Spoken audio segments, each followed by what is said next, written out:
Greetings. Welcome to the inaugural Elm City Lit Fest 2020. Elm City Lit Fest is a celebration of literary arts and literary artists of the African diaspora. I'm Ife Michelle Gardine. I am the founder, creator of the Elm City Lit Fest, and this is our inaugural celebration. I'm so happy today to be hosting this segment of the Lit Fest. Is Black Lives Matter, Black Voices in Comics and Graphic Novels. Today we have Miss Micheline Hess. Hello. Glad to be here. Hello. I'm going to go with the female first. Yes. And then we have Mr. Alex Simmons. Hey there, everybody. And Jerry Kraft. Don Gagnon. Hola, ¿qué tal? And we hope to get Bill Foster. We hope Bill Foster can join us soon. He may be having some technical difficulties. That's okay. I'm going to read everybody's bio. After I read your bio, then I'm going to ask you to just talk about how you got started. Okay, Micheline. Was born and raised in New York City, and spends her spare time developing graphic novels, short stories, interactive iBooks for kids. She has always been fascinated by the visual narrative in books, film, and constantly endeavoring to weave her own sense of humorous storytelling into both her personal and sometimes professional work. And she still lives in New York City. So Micheline, tell us a little bit about your beginnings in this and journey. My journey actually started a long time ago. After I graduated college, I really had no idea where I was going in life. I had no idea what I wanted to do. I don't even think the internet was much of a thing at that point. And I was working retail, much to my mother's chagrin. One day, I think she told me, or someone, I found out that Milestone Comics was looking for colorists and other artists to join their team. So I quit my job pretty much that day, which I don't recommend that people do, but that's what happened. And I put together a portfolio and camped out there until I got a job. And I was working under Jason Scott Jones. And I learned how to color some really amazing titles like Icon and Shadow Cabinet and some others, Rocket, Static. And then when the doors closed at Milestone, I was left kind of lost again. I actually ended up right back where I was in retail. And it wasn't until several years later, I was working as a designer at Nickelodeon. And I got to a point where I kind of felt the passage of time. I guess maybe as you get older, that starts to become more noticeable. And I didn't want to get to a point where my eyesight was so bad or my hands were so arthritic that I was saying, I could be a great comic book artist. And someone's like, that's nice, Miss Hess, take your medication. So I decided to go in, and that's when I started my first issue of Malice in Ovenland. It was drawing ink and paper, and it was followed up by 4 more issues, which became a trade paperback that was published under Rosarium Publishing. And since then, I've gone on to create other books that star the Malice in Ovenland crew, as well as my most recent piece, Diary of a Mad Black Werewolf. And that's where we are today. Wow. And I see you have some lovely graphics behind you. Yes, always. We'll get into the whole, all that technical stuff afterwards. And Alex Simmons, you're next. Oh. Blackjack Adventures. He is a freelance writer, comic book creator, and screenplays, as well as playwright, teaching artist, and creative consultant. He's written for Disney Books, Penguin Press, Simon & Schuster, DC Comics, and Archie Comics. Simmons is a creator of acclaimed adventure comic book series Blackjack. He has also helped develop concepts and scripts for an animation studio in England. As a teaching artist, Simmons has created and taught creative arts workshops for students and educators across the U.S., West Indies, Africa, and Europe. You covered the world, bruh. Yeah, I'm a little tired, but I'm going to go out again later. So tell us a little bit about how you started. I was one of those kids who didn't have any trouble with my imagination. My mother did, my teachers did, but not me. I was always full of ideas. I loved to draw when I was a kid. I loved to create stories, make up stories. I had action figures, not dolls. I had action figures. And I was constantly setting up these scenarios and just really having a good time imagining worlds, creating worlds. But when I was growing up, there were really Black characters in terms of television, comics, film. We were either subservience or the joke of the storyline or not there at all.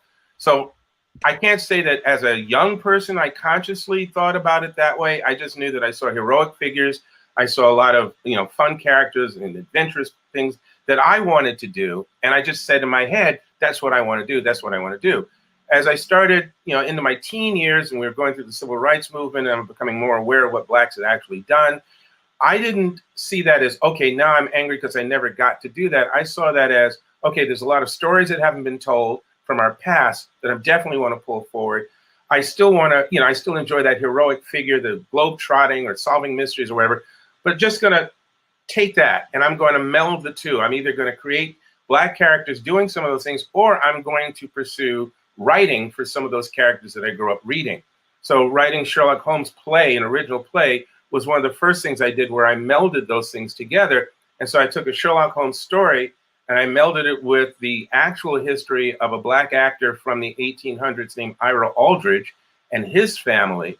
And I melded those two elements together and created a Sherlock Holmes play called Sherlock Holmes in the Hands of Othello, which actually got produced off Broadway, and we received some awards and it was published. And that began to solidify my love of fiction writing, extreme characters, fantasy characters, but also bringing in as much of the truth, either ignored history or putting in more characters of color, trying to be more respectful of that. And subsequently, this character over this shoulder is the Blackjack character. It's one of the covers from one of my early books. And so I had a lot of success with that in terms of building a fan base. And I've just continued with that. Writing for Archie was fun. I got to do a lot of their characters, iconic characters, not all of them just Black.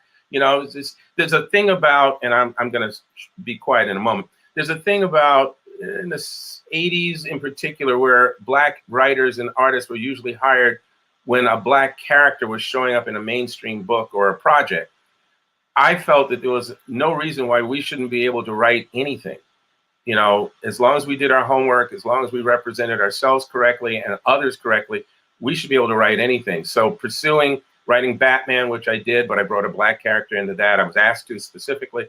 Writing Archie and working with Chuck Clayton, one of their primo Black characters, but also writing about the Archie gang, doing books like I wrote the Black Panther psychology book. I co-edited that, and I also wrote a couple of articles in there. But that was another moment of where connecting with a Black iconic character and bringing that forward, but also looking at is how it affected the world in general. People who are not necessarily of color, but still love the character and the power that had. These are the things that I've become very interested in basically showing how we are not only a part of the world, but we influence the world in a positive way. And I want to see more of that out there.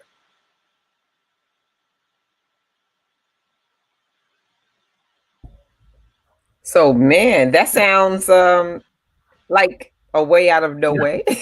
Well, Jerry. It's definitely one of the things that I'm very committed to. So Jerry Craft. And for those people that are local to us in New Haven, Jerry Craft did do some comics at one time in the inner city newspaper for a while.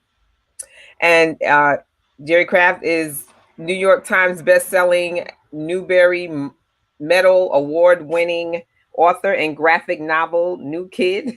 For the graphic novel New Kid. His second novel, Class Act, is publishing October 6th, 2020.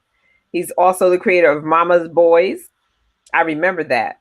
An award-winning comic strip series which won the African American Literary Award 5 times. He's co-founder of the Schomburg Center's annual Black Comic Book Festival. And he received a BFA from the School of Visual Arts. So Jerry, share with us a little bit about your beginnings. All right. Well, thanks for having me. So, a lot of what Alex says rings true to me. When I was coming, when I was coming up, I wasn't a reader. I read Marvel comics, and even then, the black superheroes were not really the same as they are today. I couldn't relate to a lot of them. Um, and we were sidekicks. When we came to a lot of things with like more serious literature, I felt like a lot of the characters that looked like me were either runaway slaves or during the civil rights era or police brutality or gangs or something like that. And not that those aren't important stories, but I also think that there are stories. Am I boring you? Really?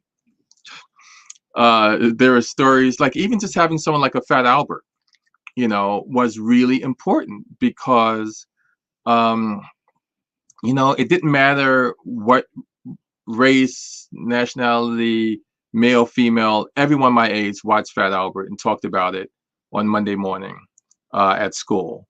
And when you think about it, there really hasn't been anything to replace that in like 50 years. There has not really been those kind of iconic black characters or even characters that white kids look at, and that was why I thought that the Black Panther movie was so amazing, because for the first time ever, you had white kids saying, "Mom, I want to be Black Panther," which I think goes a long way to healing a lot of the stuff that, a lot of the woes that society that we get caught up on.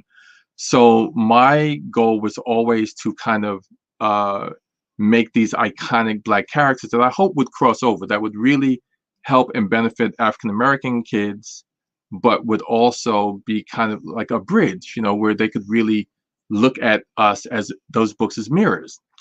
And it was not easy, I ended up always getting rejected. So it wasn't until I think 1997 when I self-published my first Mama's Boys book. And I did that. And then 10 years later, I self-published another one. And then people came to me that they were like, "Oh, I can't get my book published either. Can you help me publish my book?" And so that's what I did over 20 years of just helping other people publish their books, other African-American authors publish their books. So I ended up making a career out of, not being able to do a lot of the stuff on my own. And it was inspirational seeing people like Maury Turner or Alex Simmons. You see, I've got his picture up here. I've been reading Alex's stuff since I was, toddler, basically. So he's always been a hero of mine. And then when I started to self-publish, in 2014, I got a break. I got to do illustrated book for Scholastic called The 0 Degree Zombie Zone. And then in 2017, I was able to sign with HarperCollins. And this is the first traditionally published book that I was able to illustrate and write, which is amazing. And it just goes to show, I mean, having won, it's the first graphic novel to win the Newbery, won the Kirkus Prize, won the Curtis Scott King Author Award, that we can tell regular stories, that are both commercially successful and critically acclaimed if you give us the chance. There are so many door gatekeepers that kept that shut for so long. And I love the fact that, having seen this, I have friends who are authors and illustrators now saying that they've been approached by publishers saying, "Hey, can we, do you have a story for us?" Because they have seen the success of New Kid. And then this one, the sequel, or the companion book, publishes October 6th, which is in about 10 days or so. So it's been a long, like 40-year career to be an overnight success, as people put it. So I'm just, just grateful to be here. So thank you.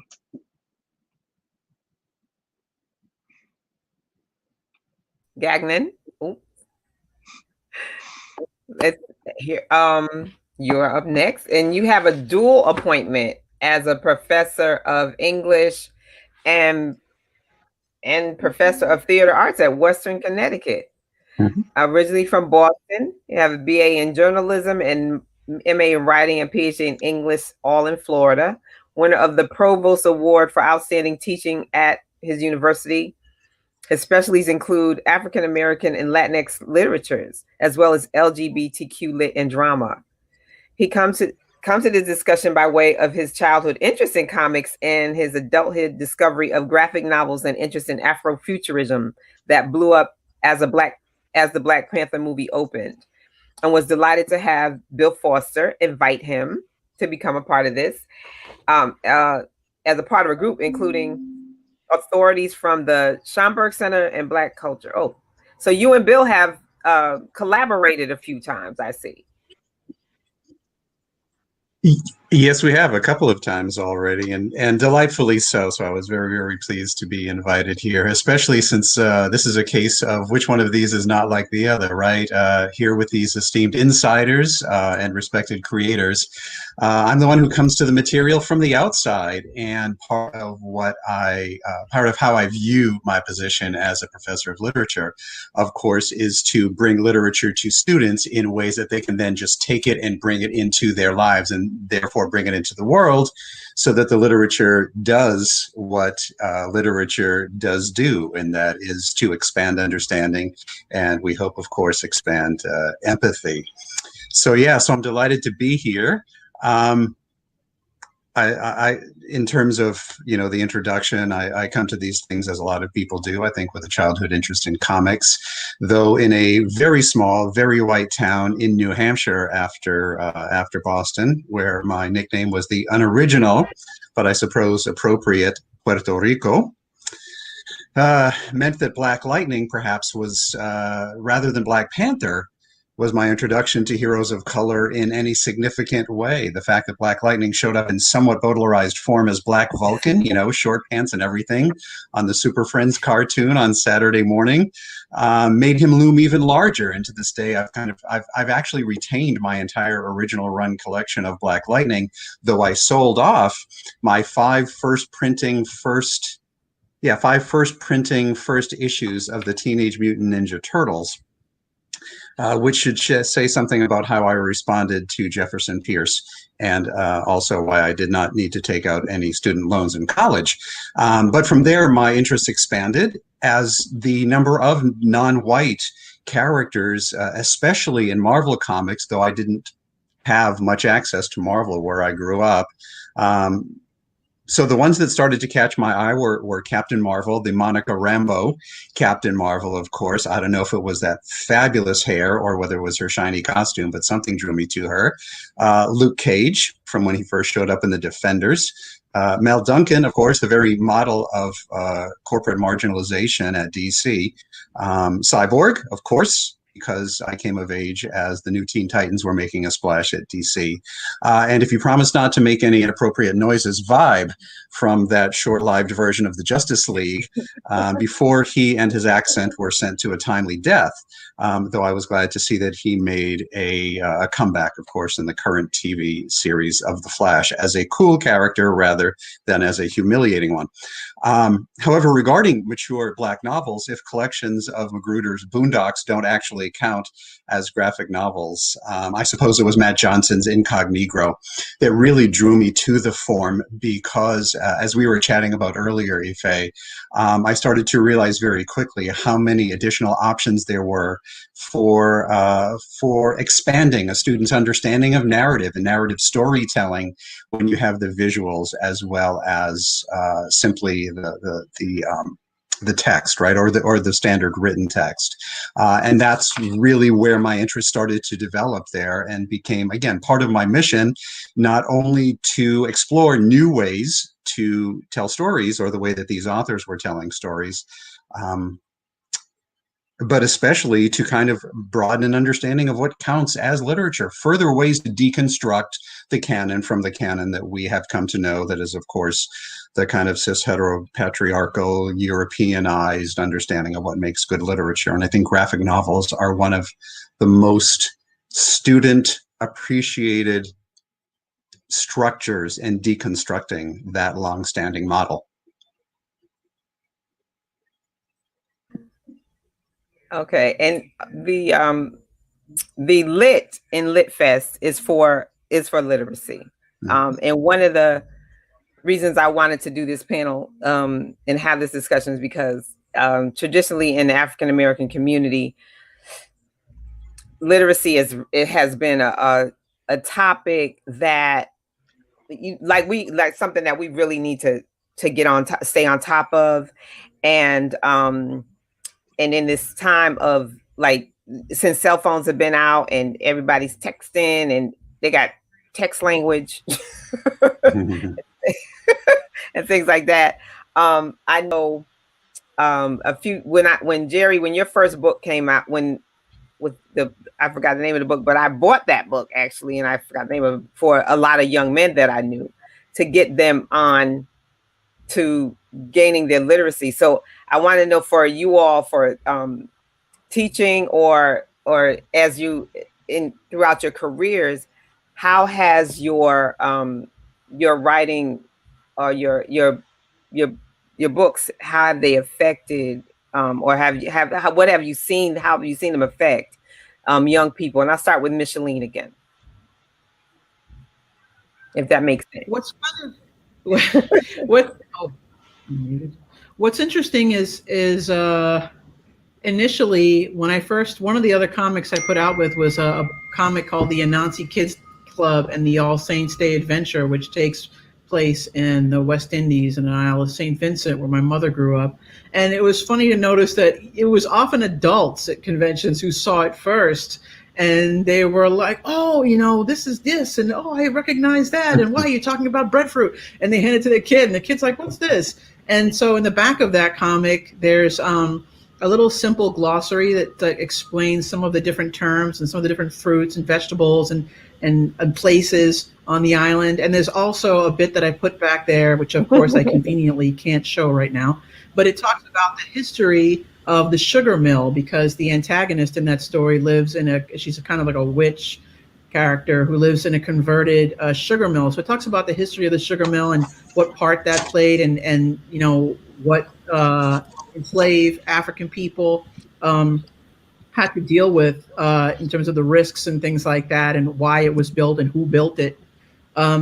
So it was good to know that kind of that message was getting out, because since that was one of the first comics I ever made, I kind of felt in a lot of ways like I was putting a message in a bottle and just kind of hurling it out into the ocean. And I wasn't really sure if it was going to connect with anybody. Since then, and since the creation of the Malice in Ovenland trade paperback, I've gotten so many messages from parents who say, I bought this for my kid. I wasn't sure if he or she was going to like it, but they took it and they ran all the way to the far corner of the playground and they sat there and they were quiet for 2 hours. You don't understand how amazing this is. And I was like, wow. So it's also very affirming for me, not just as a person who enjoys writing, but to know that the compilation of my writing and my thoughts and my concepts, my characters, and the art are actually resonating with my audience. And that was a fear of failure I was having around that really held me up for a lot of years. So in this way, I never really thought about reaching kids with reading and saying, oh, they'll enjoy reading this. But from hearing from the librarian and the student and the teacher side and coming in to talk to kids about the process and seeing the way their eyes light up, it's actually hitting different points that I never anticipated I would hit, and feel really good, because at the time that I started, I just kind of wanted to create something that I wanted to see and that the kid me wanted to see as well, because the comics I usually saw as a kid were Wendy the Witch and Casper the Friendly Ghost, and my brother would buy like Sergeant Rock and Lobo, and there were cool stories, but there were never any characters that looked like me or really had backstories of things that really resonated with me. Thank you for that. Jerry, let's hear a little from you on that top. Yes, Jerry. You're on mute. Okay, so I said I wanted to actually interrupt myself for a second and say something about Alex Simmons. When I first nice, Alex. Read his book Blackjack, I felt like I was an 8-year-old kid reading it and not being able to get up until the book was done. And I think one of the reasons why he and I have become friends is his commitment to not only telling good stories, but telling important stories, and also having a teaching component. And I think that he and I grew up in a similar era where everything seemed to have like a teaching component to it. Like it was important, like when I mentioned Fred Albert before, there was always like a morality or this or, literacy or something like that. And to see what he has done, even globally, with his Kids Comic-Con and then traveling internationally for things is just like really commendable. So I wanted to say that to you, Alex. Thank you, Jerry. Thank you. Okay. So would you like to go and finish say up nice on things that? about you now? No, absolutely. Okay, I'm sorry that threw me, Jerry. So I'll be back in a second here. I think it's kind of important to me anyway. It's one of the things that's fueled me over the years. Is I think I said earlier that growing up, I don't remember consciously saying there's nobody that looks like me until the 60s. I literally, you watch what you watched. You watch television, you watch the movies, I didn't question certain things. I just enjoyed certain things. And I didn't consciously feel like I was left out. And the one conscious thing about race in terms of heroes on the screen that I remember thinking was important was my character, not my character, but the characters that I like, was the Lone Ranger and Tonto. For some reason, it was important to me that these two men who were different races and different cultures were like brothers. They were attached at the hip. You theoretically, within the stories that I was watching, if you wanted to hurt one, you had to hurt the other. They were always together. And even in one of the movies they did at that time, I will risk my life to save his. And that to me I didn't see that on television, and I didn't think about it like that with anything else until I Spy with Robert Culp and Bill Cosby. Those two teens were the only reflections I had of men of a different race working with whites on a somewhat, note I say somewhat, equal basis. They could have adventures. They could globetrot. They could do these things. So that meant maybe I could. And I wasn't going to be the guy carrying the luggage and stuff like that. I wasn't going to be the porter. And in particular, I wasn't going to be the comedic relief in a Charlie Chan movie. That I really could have power in a situation. I could be the hero. And when I started to see that as a teenager and really start to think about that and then eventually pursue acting, it was important that I realized how the kid in me came to these moments of awareness, of then looking at Batman and looking at Superman and looking at the Marvel characters and why did I like this and where were we missing from that? And it just sort of culminated in the thought of maybe we weren't included before, but there's no reason we can't be now. There's no reason that I shouldn't be telling stories that we are involved in. And it became, I didn't think of it as a mission. It just became the real. This is who I am. This is what I will do. And it's important that kids, wherever I was, whether I was speaking to them or sharing the books that I wrote with them, that they realize you can do this too. You can have a voice. You can tell your stories. Your fantasies and your imagination are valid. And I've often said that if a child cannot imagine him or herself in the future becoming something, a doctor, an astronaut, or I don't know, a magician, whatever, if they can't really say, one day I could be, then they lose the motivation and the impetus for learning right now, for gaining knowledge and saying, yeah, I'm going to take this and I'm going to become that. They give up on themselves. And that was not going to be anything that was going to happen easily on my watch. So everything I write does have a little bit of a learning experience in it, a moral or some sort of ethical remark. Even the Archie things that I did, there's no arena where you can't hopefully say a little something in the subtext or through the character development that says you can, you should, there's a right and a wrong. We do matter. We were there. We still are. And we're going to be in the future as well.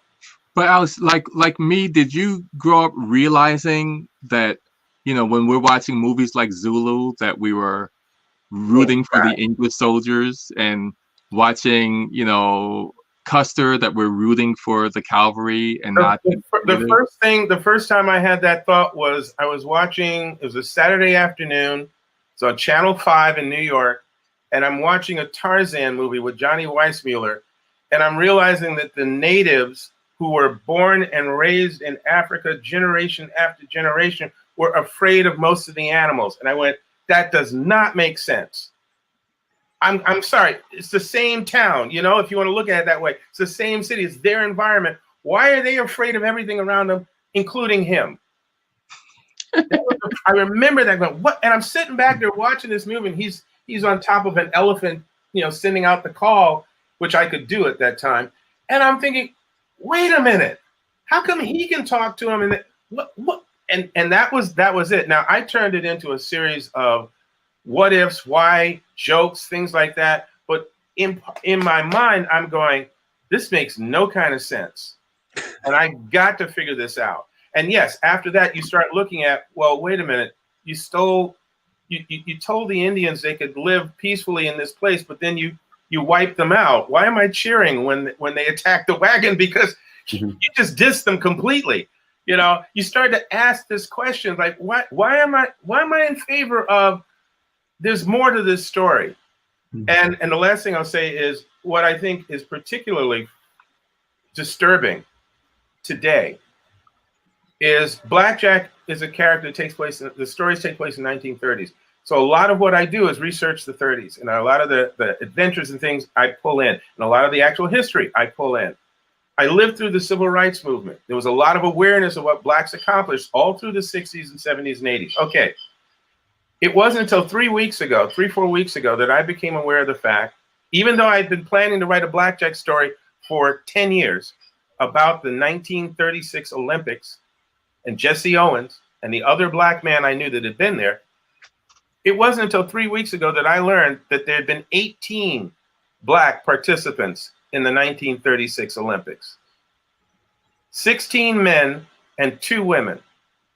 And that the 2 women had been in the 1932 Olympics, and that they had won some of their meets, but had not been allowed to go out onto the field to receive their medals.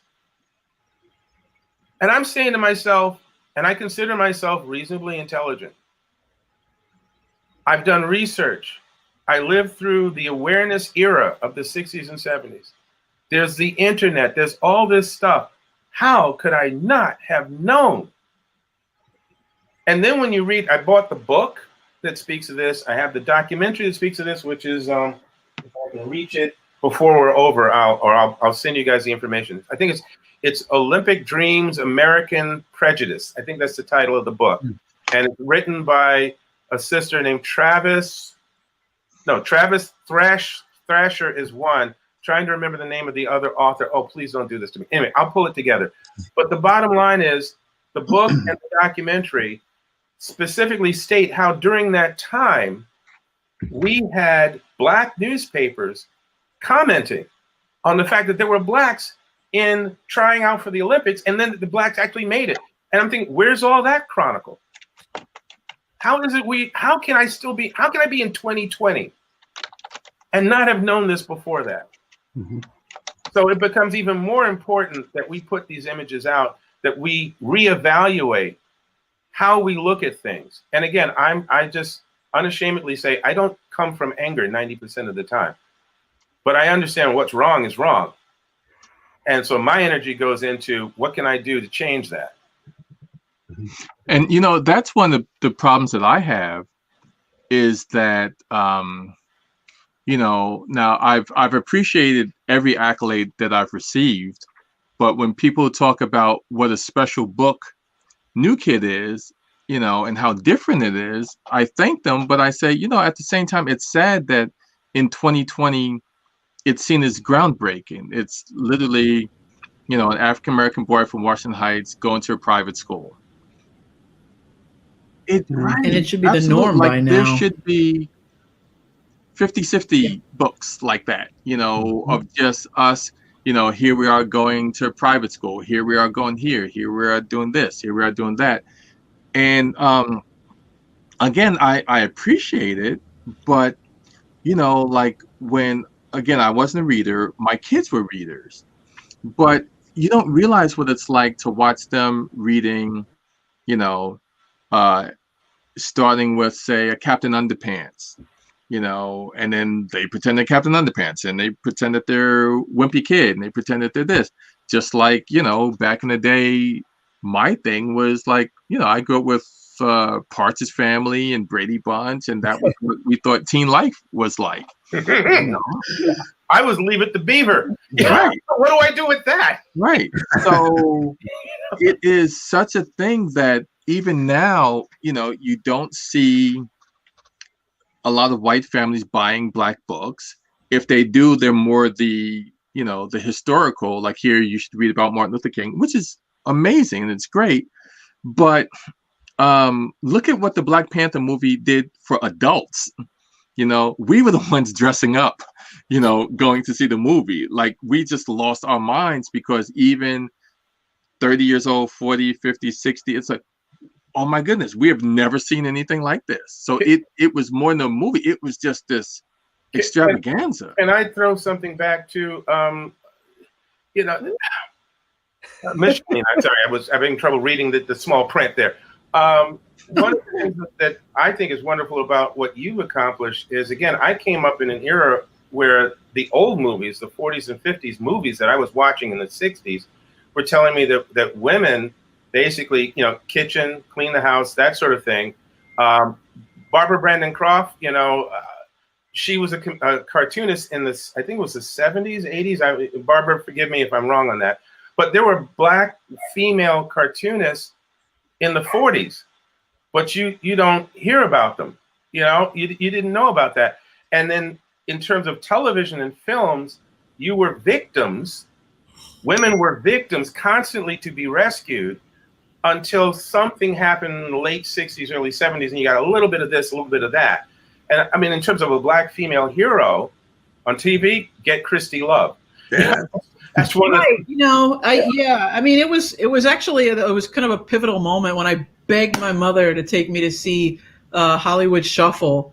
And they do that rap at the end, and the woman says, I want, you know, I'm tired of playing hookers and hoes. I want much more sophisticated roles. And I was like, yeah, actually, now that you mention it, you don't really see that very much. And when you see it, you know, the other thing is I really am wanting to see more stories told by Black women, like telling their stories.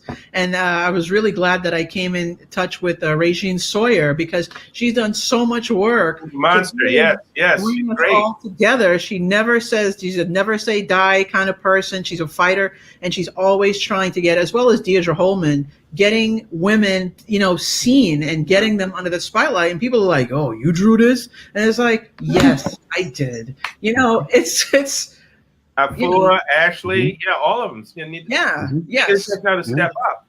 But that wasn't there, you know, just not that many years ago. Right. And if I may, look at what we've got now, right? America Chavez, right? From Marvel Comics, right? Who, at least in an alternate universe, grows up to become the new Captain America. And even though she does not come full blown as a character with any specific Latinx identity, she's just kind of generally all purpose Latin, if you will. We know that she is, at least she kind of self-identifies perhaps as Boricua, because her first family in this universe in the Bronx is Puerto Rican. And so she kind of adopts that and then becomes Captain America in this one alternate universe, of course, becoming wonderfully appropriate, since Captain America's original costume is basically the Puerto Rican flag turned sideways, right? So in one sense, she becomes Captain Puerto Rico. But in terms of having a woman character, right, think about what that means as this kind of iconic central role within the Marvel universe. This is now what a woman is inhabiting, right, at least in that one version of it. So here's, you know, we're seeing it roll forward, and not just in terms of gender, but in terms of ethnicity as well, which is kind of cool.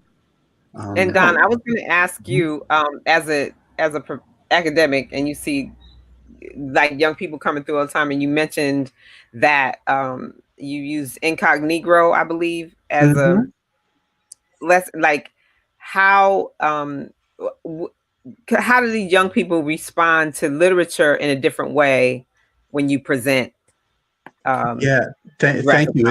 It's a good, but it's going to be a long. It's an excellent question, and it's going to be a long answer. I'm sorry, and I want to step back by referring to something that Alex was saying earlier about those, mysterious indigenous Africans and what they are or what they should be. And I remember reading The Phantom, the comic strip in the Boston newspaper. Do we remember The Phantom is even still being published anywhere? Lee Falk. Lee Falk. Yeah. Indeed, right? So set in Africa, and I remember because I used to, because I couldn't afford comic books very much, I used to cut out comic strips in the newspapers, and I would color them to make them look like comic books, right? And without knowing anything except for the fact that this comic strip is set in Africa, I would color the Phantom's exposed face brown because he's African, right? Until the day that I found out, no, he's this white guy who is supposedly the kind of, top dude in West Africa. And that kind of idea, now to finally get back to incognito, is one of the things that I think makes graphic novels especially valuable in terms of all kinds of literacy in the classroom and beyond. Because if you take a look at it, and I mean, there are many places you can do it, but there's one scene, I don't know if our readers or viewers are familiar with it, but basically it is about a light-skinned journalist who travels down south to report on lynchings, much like Walter White did, right, the president of the NAACP. And because the entire graphic novel is in black and white, there is no pigmentation indicated in the art, right? And since he is light-skinned and he's dealing with a white woman and his brother who is dating this white woman, there are all these intersections, right, of race and ethnicity and who is what that you can't tell by relying on the standard cues of color. Or whatever the color artist is doing, right? With a nod there to what Micheline was saying earlier, right? So we have to find other ways to find cues. And when we read standard, just language-based textual literature, we know that literacy is a kind of game, right? We look for symbols, we look for analogies, we look for metaphor, we look for all these things that are going on beneath the surface. Graphic novels, of course, give us an extra level of doing that. And so it becomes a game for students who, without having to slog through what can sometimes be very heavy text, right? Hey, student, listen, you can either read the original Melville version of Moby Dick, or you can read a graphic novel of it, right? Which one you want to do? Almost without fail, they're going to say graphic novel, but there can be just as much that is implied that students can hunt for, right, in terms of developing a literacy in the visuals as there is in just the standard written text. And I turn to Kyle Baker, right? Kyle Baker's Nat Turner. I don't know if you're all familiar with it, but you should be. Or I think a lot of people should be, in which there is a scene, wordless panel or panels in which there are sharks in the ocean during the middle passage that are swimming around one of the slave ships. And there's this wonderful visual resonance between the triangular dorsal fin of the sharks and the triangular sails on the slave ships, right? Each of them representing this deadly force that is threatening the enslaved Africans, right? So students can find things like that and go, oh, wow. And all of a sudden, it's, I don't want to say easier, but I think students respond to things that they can identify visually as well as just kind of intellectually or through their textual interpretation, right? So it's just an extra level of things that can bring students and readers into a text because it gives them extra rewards. And when students are getting more rewards from reading, we all win. They certainly win, and I think society does as well. Wow. And I think, and I'm going to wrap this up here. It's just give me another minute. And I think in our contemporary society, where we are far more visual now than we have ever been, right? When we teach students to read visual cues as specifically as we have historically taught them to read textual cues in a book or through literature, they become that more facile in reading textual cues. They're not just seeing people walking around, they're saying, oh, what is she saying when she's wearing that? What is he saying when he is exhibiting that kind of physical presence in the presence of somebody else, right? Look at that intimidation, right? We become far more visually, I think, acute when we learn how to read graphic novels, and therefore or thereby become more literate in the way that we read what's going on in the world around us. So there's a whole lot. I'm sorry for having kind of boosted that. But that's okay. I mean, this is a conversation. We got to talk till 3 o'clock, and we want to welcome Bill Foster. Hey, Who that? Who that? Did he just hack in? Do we not have Norton's security going? Okay. Okay. Listen, Bill, we glad you're here. Muted. You're muted, but that's on purpose. Now you muted. You here, but you muted. We welcome you. This is Dr. Bill Foster for the people in the audience that are watching, who is our who brought together this panel, except I got Micheline because he didn't have no females up in here. Professor, is there a teenager in there who can show you how to use your computer? Oh, yeah, but he wouldn't take a quarter. What do I can do? Oh. Family, it's good to be here. I am so sorry I'm late. That's all I got to say. I'm sorry. You're here, so let's keep the conversation going, bruh. Fair enough. I was curious about something. Before there were quote unquote graphic novels, and what was it? Eisner, who had the official first one? Will Eisner. Eisner. Yeah, you had these. Yep. Classic Illustrated. Yep. Yeah, which one? And I'm sure I heard you mention it as well. That was my introduction to graphic storytelling, because I love to read, but when you have pictures with the words, and as much as they planned for the people who did classic Illustrators, said, let me write to the larger text, and I could stay with it. And then when I found out that some of my favorite stories are written by a brother, Three Musketeers, Man in the Iron Mask, I just said, whoa, because every once in a while they would include in the back a description of the author, and he was, and what he did when he was younger. And they said that basic things were based on his own life. And that just kind of took me away to the idea that you never know what you might discover. These gentlemen, Alex and Jerry, amazing work in graphic novels. So I've always been a fan of their work. That's actually how Alex and I met. I wrote him a fan letter and caught up with him one day. Jerry and I met in New Haven at a bookstore, and been fans of their work, and they truly give of themselves. It's not like we're riding a trend. They are creating a trend, and I love their work. I did want to say a word about Jerry's new kids, if he hadn't said something himself already. You're a little late. We mentioned a whole lot of things, but that's okay. It is real. He's gonna keep up with that in. I get just a little pepper in my eyes. That's fine. Thank you, Santa. But the idea is that I like the idea that they're introducing themselves and to their characters to young people. That's the market that no one wants to, and we see more adults than we saw kids in these shows. We saw parents bringing their kids, and I think that's an important trend. I'm very fortunate. I got a chance to teach graphic novels on the college level and to do presentations to younger audiences at high school. I even took it to a senior citizen outing and talked about the comic strips that they remembered, and I didn't necessarily talk about that there weren't a lot of Black people in there, but they knew that already, so when I mentioned characters that I was fans of, they got it.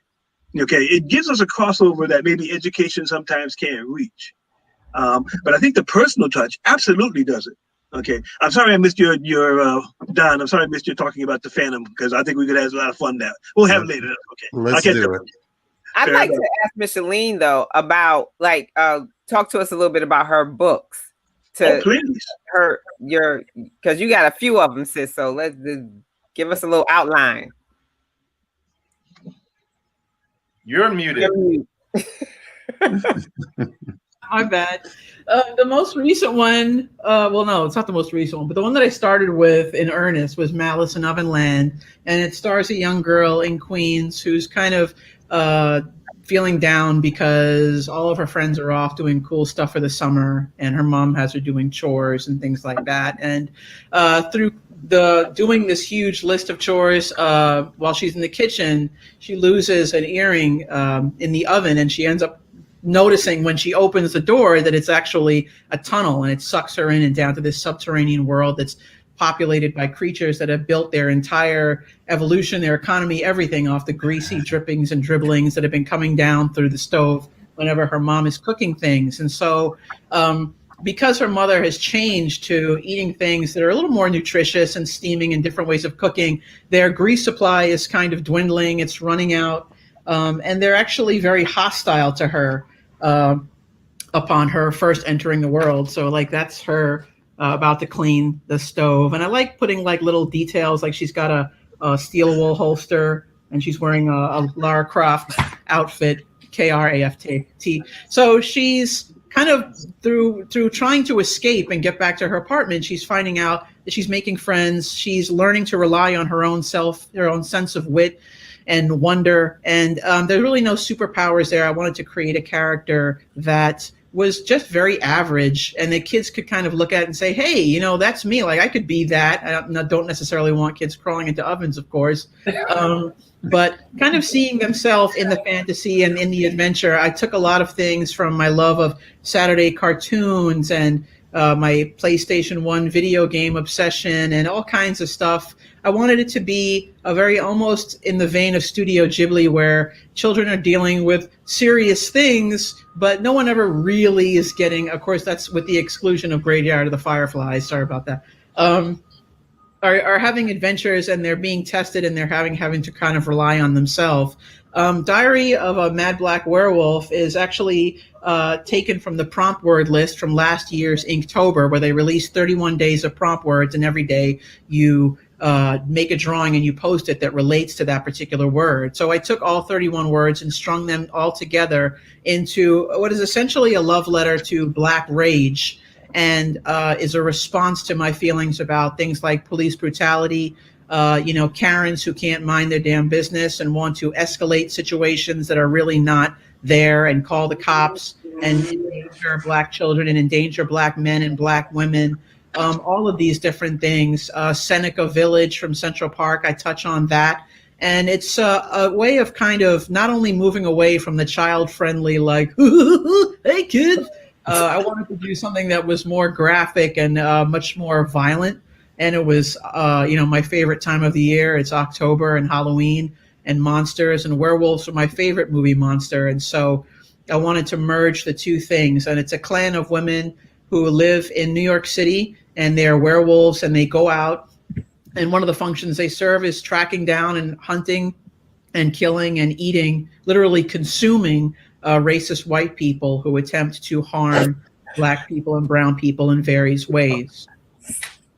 Wow. That sounds like EC Comics to the max. I've been trying to push it towards Monkey Paw Studios. I want Jordan Peele to pick it up. If you see this, Jordan Peele, please pick it up. Yeah, I think you got a lead in on that.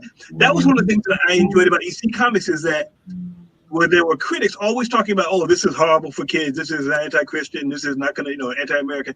But the idea was, I read those like I was eating popcorn, and I always got something out of it. And the most important lesson I got out of it is, if you do wrong, wrong's coming back on you. Yeah, I mean, ultimately, I don't even know.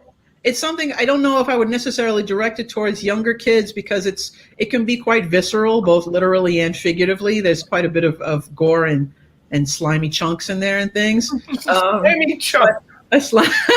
But I feel like older kids, might gravitate to it. When I was a kid, I had I was lucky enough to have my own room growing up, and I had a little black and white TV, and Saturday and Sunday, I would actually go out and get the paper from my parents. I would get the New York Times and the Daily News. And the two things I would pull were the funnies from the Daily News and the little TV guide that would come with the Daily News, because it always had the lineup for Sunday, all the martial arts films and all the Godzilla films and all those crazy films and horror films. And I would watch them, and a lot of them, they would have Friday the 13th, they would have Tourist Trap, and like these schlocky movies, Killer Grizzly and Gamera and stuff. And so that was my first exposure to actually like cinematic, gore and things like that. And I was I like, wish we lived in the same neighborhood. Wow.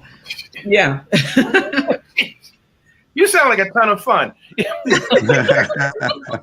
Well, come on. We all grew up in the same society where if all you do is to take a second to examine the fairy tales we were told as kids, and you went screaming into the night, Oh yeah, well you read the real Grimm's fairy tales, and they are not fairy tales. Yes. There's nothing fair about them. Right. No. I want to ask Micheline a question. At what point? Oh, negative. At what point did you start to really identify what kind of themes you wanted to explore? I mean, I assumed, and I know what that does to a person, but I assumed that you started out just expressing your art and whatever you wanted, whatever kind of stories you were telling. But when did you start to focus in? That's tricky. I think I started, what was interesting is when I was doing the Anansi Kids comic, which I conveniently don't have a copy of right now, but when I started working on it, well, then I have to stand up. It was interesting to me because I wanted something that tied together. One of the things that I was always fascinated, I began like a love affair or reignited my love affair with anime back in the early 80s. And one thing I've noticed then and since then was that they have their, the folklore and the stories and the heroes is super, super homogenous, it's very concentrated. They have all of their lore there, all the gods and goddesses and the demons and the deities. And when I started doing a similar look, check for things that related to the culture that my mom is coming from, which is West Indian, it's very scattered, as one might expect. But at that time, I didn't really think about that. I was just kind of looking, and I was just saying, wow, this is really all over the place. And so I wanted a way to kind of try to distill it a little bit without making it super forced. So the Anansi stories are something that's from Africa, but they also have a West Indian twist. They have a Jamaican twist. You know what I'm saying? So it's also about kind of bringing it together, aggregating it, and making it my own. And that was something that I really wanted to do, not just for myself, but so kids could kind of look at that. And it's kind of an arrow that points a little bit back towards the past, a past that's more directed at them or many of them, some of them. With Malice in Ovenland, it was really more about wanting to have like a Saturday morning cartoon adventure. And one that was like, yes, this is a story that has Black people in a fantasy setting, and she's a girl, and she has thick glasses, because I had thick glasses, and my vision was and still is horrible. If the zombie apocalypse was to go down right now, I would truly be amongst the dead, the walking dead, because I wouldn't last very long. I wanted kids to feel that they could look at those stories and see their golden ticket to the adventures. You can be in these adventures too. And that also creates, I think, a very unique set of permissions in the minds of kids, like Alex was talking about, that it's a written invitation. Instead of being a +1 to that party, you have an invite that's sent directly to you, and it's in your mailbox, and it's you.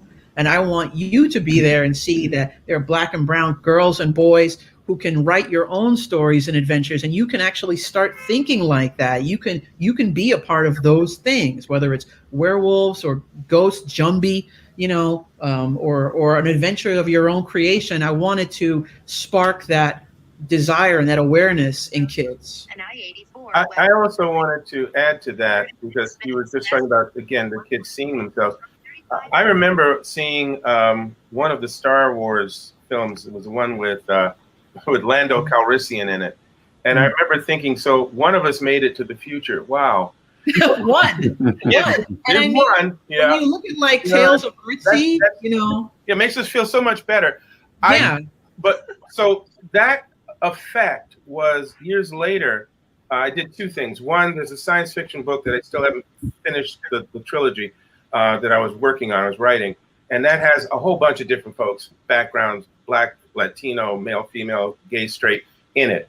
And that was one thing I did. But the other thing that I think about is I do workshops with kids a lot. And for eight years straight, once a year for 8 weeks, I would go to this elementary school in New Jersey and work with the 5th grade. So I work with like 60 to 80 kids over an 8-week period, teaching them the art of creating a comic strip. And it would be, and I was insistent about this. No, I'm not going to tell you what to draw. No, I'm not going to tell you how many panels, except that you can only do 3 to 4 in the comic strip and get it clear enough. But the story is yours.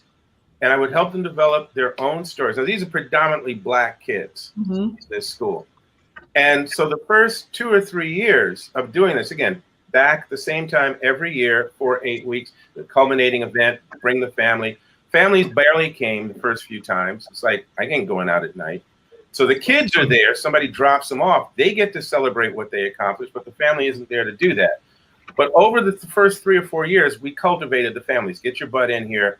Let your child know that what they accomplished is worth something. Yeah. So that was one. But the real celebration was in the 4th year. Again, it was 5th grade every year. The 4th year, kids in the 8th grade, several of them came to us while we were there doing this and said, can we help? Can we volunteer? Can we work with the 4th grade? And, we thought about it. I was open to it, but, you had to work through the administrations. They finally gave the okay. About 3 or 4 kids came. And I said, well, help the kids here with their drawing or whatever. It didn't ring in my head until I heard 1 or 2 children say to the younger ones, before I drew my own comic strip, I didn't know I could make up anything. I didn't know that my ideas would work. I did it, and you can do it too. That's and watching that peer support, we didn't ask them to come do that. They, of their own volition, their own desire, came to help someone else up. Yes. And then I was almost, I'm going to go in the hallway and do, I was celebrating inside and still trying to do the class and everything, but I'm going, oh God, And just 2 years later, the administration and new principal didn't see the purpose in the program. Of course. So what we do, what Jerry writes, what the professor does, both professors, what we do has impact that we may not ever see, but we are blessed if we do. But it's definitely happening. It is definitely happening on a scale that's probably got some folks scared right now, which is why we're wrestling with some of the stuff we're wrestling with. But we got to keep at it. Yes. Thank you, Alex. May I add to that, my brother? Something that's always been fascinating to me and my family. Who needs your permission? Share that. Get out of here. In my family, I do the same thing with family legends. I'm the person that's been collecting the stories. I would sit and listen to my grandma or my mother or my aunt, and it's interesting how that gets translated. When somebody, where was Uncle such and such from? And I'm the guy who kept all the papers from the funerals and the weddings, and you give the people's names. So I had that information, but the same token, I wanted to know where these stories came from. When we were told to sit quiet in the house because it was thundering, lightning real loud, and turn all the lights off, and I asked my students that over the years in college. I said, what did they tell you that was? Okay, what was lightning? What was thunder? And you get a sense of storytelling that's been going on for a long time, but nobody's been, you kind of remember it, but you think you won't need it again. I think by saving those traditions, we are saving our own lives. We are bringing back a lot of stuff. When I ask people about my grandmother, yes, she did, made a poultice for something I had, I said, I'm not wearing that. She said, I bet you will, And the stuff that used to give us, it was just absolutely horrible. But the idea was that it told me something about my past. When their medicine, quote unquote medicine or trip to the doctor was not going to happen, you had to have something you believed in and something that it worked, kinda, Chris Rock makes fun of that Robitussin thing, but the idea was that we all had a sense of stuff, and we still hate that stuff, but we still remember it. And I think those traditions need to be saved as well. Well, I think it's also cool that if you look at some of where medicine is going right now, many are going back to, okay, well, maybe those flowers that plant that particular group, maybe, because the synthetic stuff is wiping folks out. So sometimes we got full of ourselves for a while. And actually, to take this back to comics and storytelling, it is about the storytelling. It is about supporting and maintaining mythology, no matter what culture it comes from. It's definitely about that. I mean, I even talk in, whether it's a black group of kids or a mixed group of kids or all white, it doesn't matter to me. I talk about, the superhero icons that you're so in love with. Who created Superman? And they go, well, Jerry this and Joe that. I said, right. Now, do you know anything about them? No. Okay. So then I laid out. Well, they were both Jewish, right? And they were firstborn Americans. So their families came from another country, which made them what? Immigrants. What's another word for immigrants? Aliens. Okay. All right. And what did they do? They created the what? The ultimate what? Alien. Right. And what did their family want to be when they came to America? What did they strive to be? Good Americans. What was the image of America? The beauty of the farm and the country and all this. It's, our society influences its artists at that time. And you can learn so much about where we were, where we're coming from, even where we're going by looking at the material that way. So I had to look at that and I said, now, if you were to create something right now, your life experiences and the things you've been taught and shown will influence that work. So let's see what you create. And that's where I sort of take my students when I put them in. If you want to do a superhero, I'm not going to stop you. But you're going to have to add something of yourself to that story so that it's not just a retelling of the Flash. I'm thinking about all the years we were at ECBAC and people would walk past and see black superheroes. And the adults would just have this strange thing that go over their face, like they couldn't conceive of the idea of a black person being a superhero. Oh, who's going to buy that? You, if you want to give your kid a point of view and include them in it, And that just was like always painful and sad. Always painful and sad. Yeah, it was definitely a godsend to have things like events like that, because I would find myself at New York Comic Con and my wallet is still whimpering from how much money I had to kick out for the table. And meanwhile, I'm standing there like, hello, my baby. Hello, my honey. You are a Warner Brother girl. I was about to say another Bugs Bunny reference. On stage group. You're going to be ready.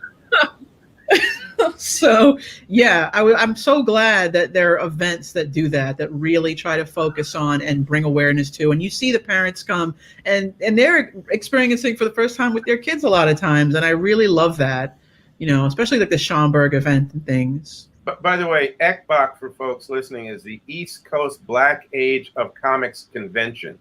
Just so you know what we were talking about in case you didn't.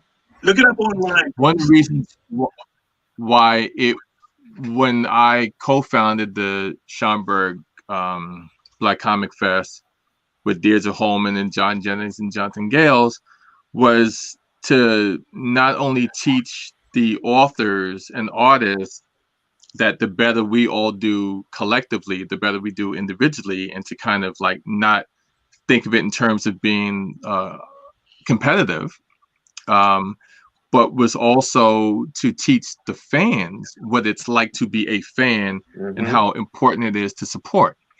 Because a lot of times they'll come through and say, oh, wow, this is great. But then, the kids will be like, oh, Mom, can I have that book? It's like, no, we got that free Archie book that we got from such and such convention. You know what I mean? Like, and it was really a matter of showing that, listen, this is also a business. And we need you to support us and to show the creators, okay, like maybe they'll buy Blackjack this week, but once they read it and see, wow, there are like really intelligent Black superheroes and Black stories, then look for something else. And they get Malice in Otherland, next month. And then they'll look for that and then they'll get New Kid. So it builds up everything. And, just also the, I remember one guy came to the Schomburg and he went on his Facebook page and he was like, yeah, I went there and there was all these like bootleg comic companies and blah, blah, blah. And, you know, I don't normally light into people on Facebook, but and I'm like, dude, you missed the whole point.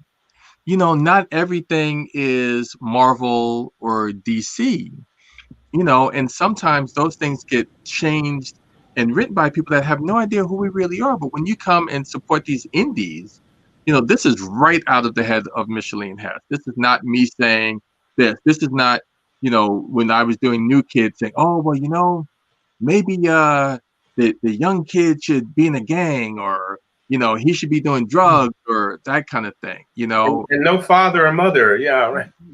Right. No father or mother, always having to do with hardship and being oppressed and things like that. Like, no doubt those things are occurring, have occurred, and are occurring. But why can't, you know, it's the fact that it's almost like a fantasy to envision just a kid living a regular life, right, you know, and living in a house and having their folks there. And, you know, it's still kind of blows me away a little bit. Is it Don or Dan? I can't, again, tiny print. Don. Don, I'm curious. You spoke very eloquently about how you can present certain concepts and make certain things available literacy-wise to your students.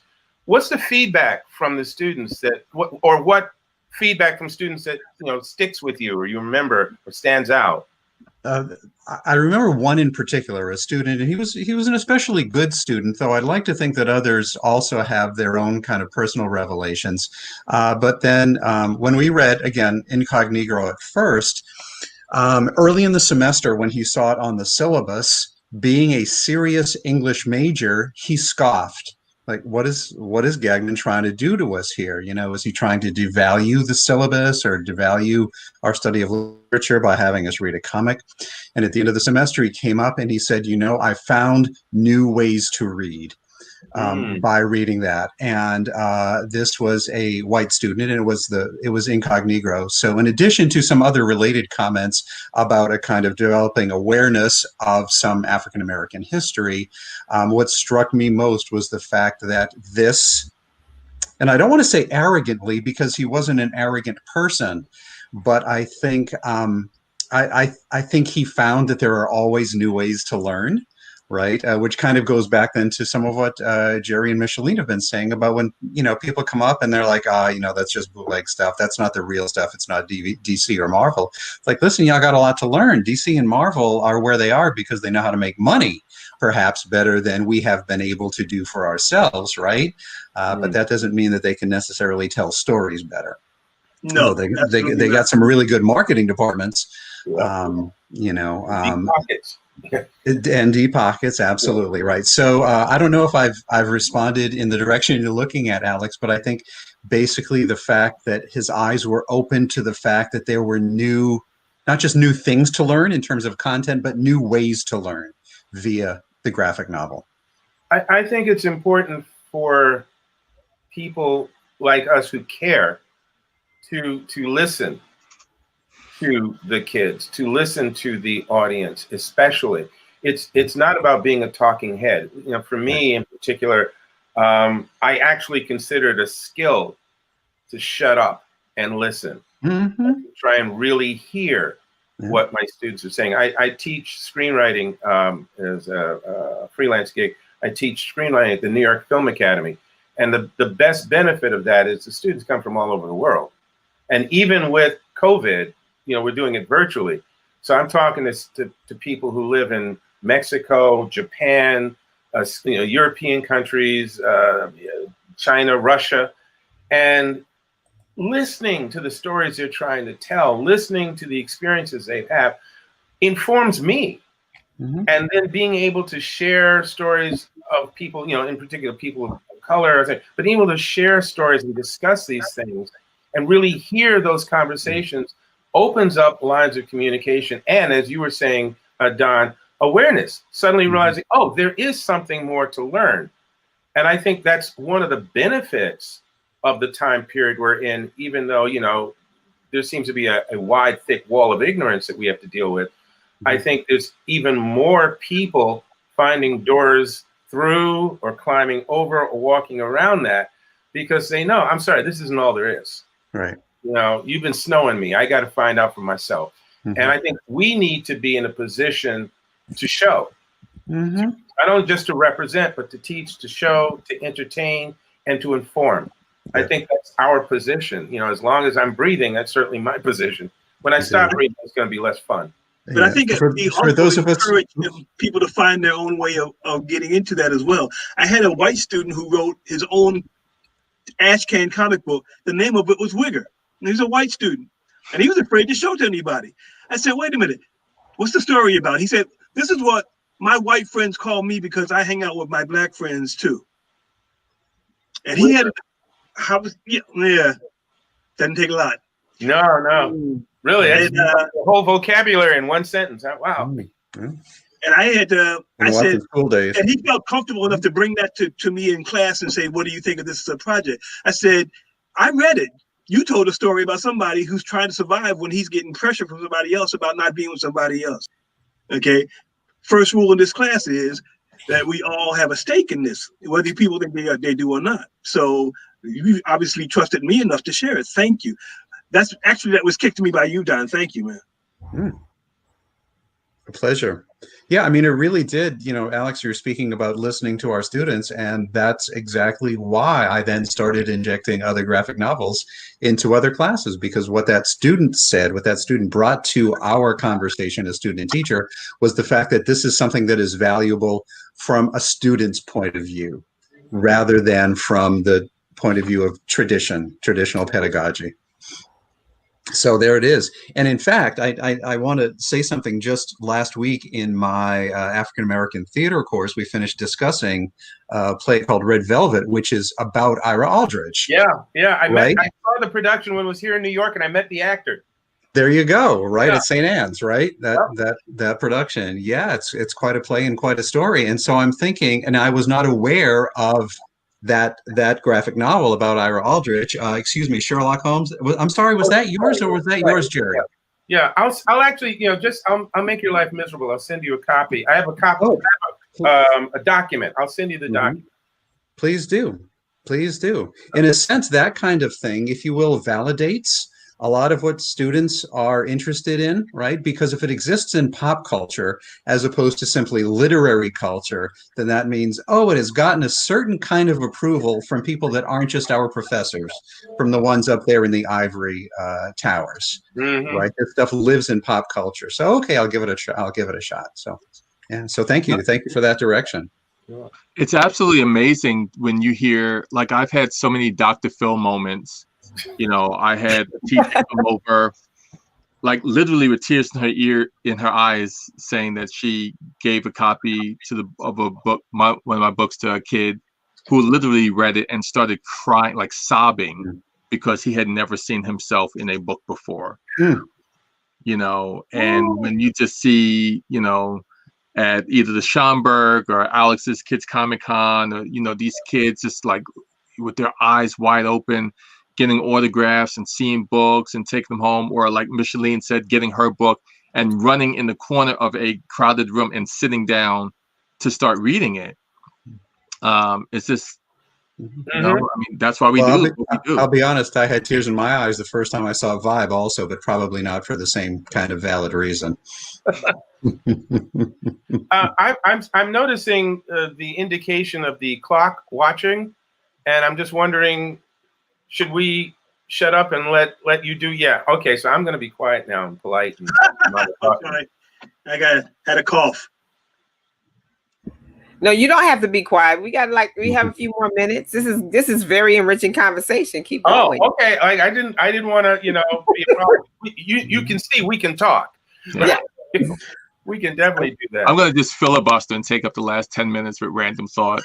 Yeah. Take down my poster, man. Do what they do at the end of a news interview. Could you, in 10 seconds, please wrap up the entire conversation we had? Right, exactly. I want to go back to Mr. Actually, there was one thing that I wanted to just to mention when we were talking about the fact that coming out with Black characters and stories and things like that should be the norm as opposed to the anomaly. I remember having a conversation with this guy on Facebook.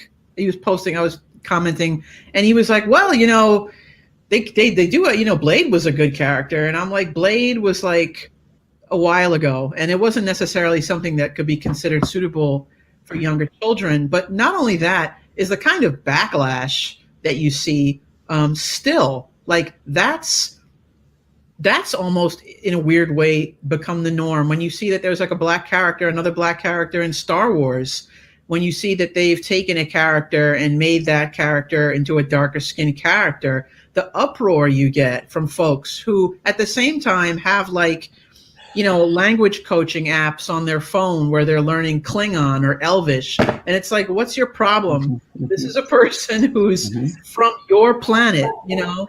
Like, why are you so bothered by that? Just this week, Micheline, you're speaking to it. They just announced the actor who is in primary contention to play Hawkman in the Black Adam movie, African-American actor Aldous Hodge to play Hawkman, and people are losing their stuff all over the place, right? Now, never mind the fact that Hawkman has roots in Egypt, right? In North Africa.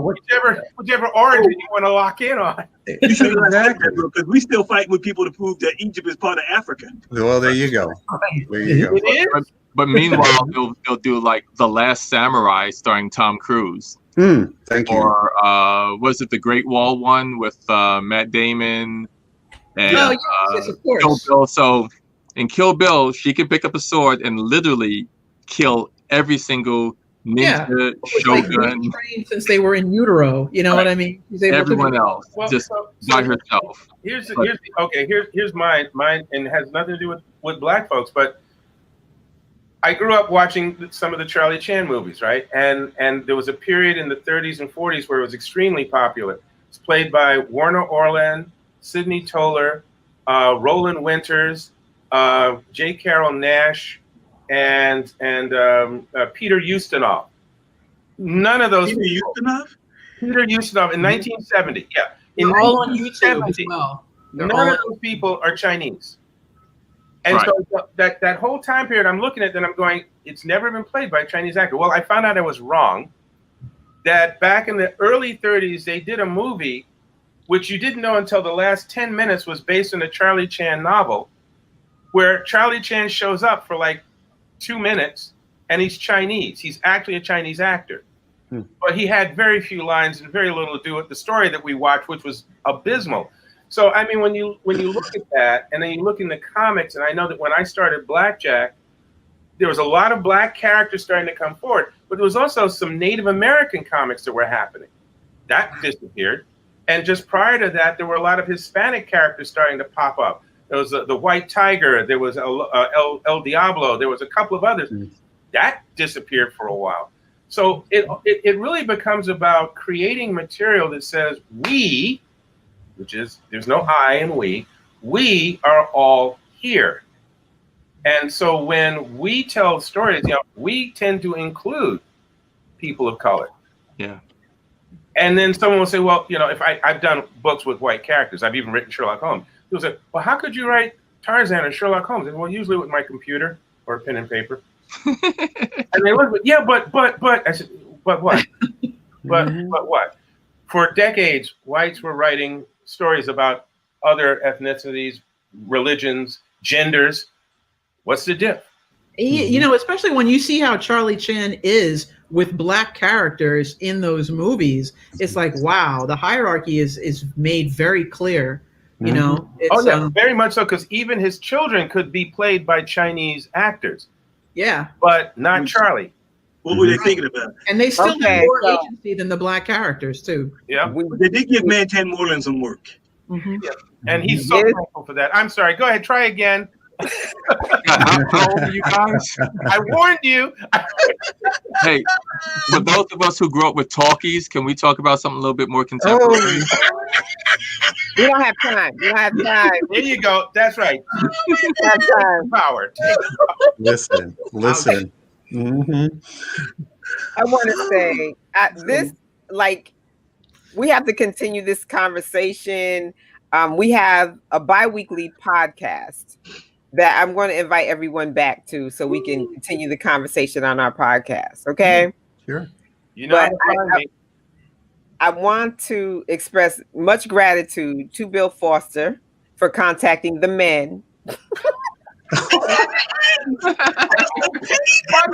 Body blow. I like you, Effect. What am I? Is it my birthday? I'm being spanked? What the? You know, it's all in love. It's all in love, Bill. It's all in love. I love my family. I love you all. Like, It's so glad to we got meet old you. men up in here. There's some sisters out here doing this. Absolutely. This is what the Elm City Lit Fest was created for. Like we in New England, and I call Connecticut Disconnecticut because they don't think there's Black people doing anything up in here, and there's not a lot of celebration of the literature and literary artists of the African diaspora, and that is the mission of the Lit Fest, to celebrate and promote and bring awareness, not just for our people, but for all people, that African American, there are literary artists of the African diaspora, because we got dropped off everywhere, but we have talent wherever we are, and we get copied from our talent and all that good stuff too. I like that. We got dropped off everywhere. No, you can just stop here in the corner. That's the thing. Well, we got. I like that. We were enslaved everywhere too. I like that. However you want to put it. Yeah. But we are connected. We are vital. Our arts are vital, and to support our art. That is the other thing. It is very key for me. And then I said this in the last segment. It is important for people to buy your publications, pay you to speak. Come on through. We have everyone's website listed on our website and in our Facebook page. Thank you. And thank you also to everyone who contributed to get Professor Foster's cable turned back on so he can get his internet. Oh, you know what? Not helpful at all. And join us for the rest of the. You know, I got from you guys. It was looking hairy for a while, but thank you for that crowdsourcing. These are my brothers. Look at them.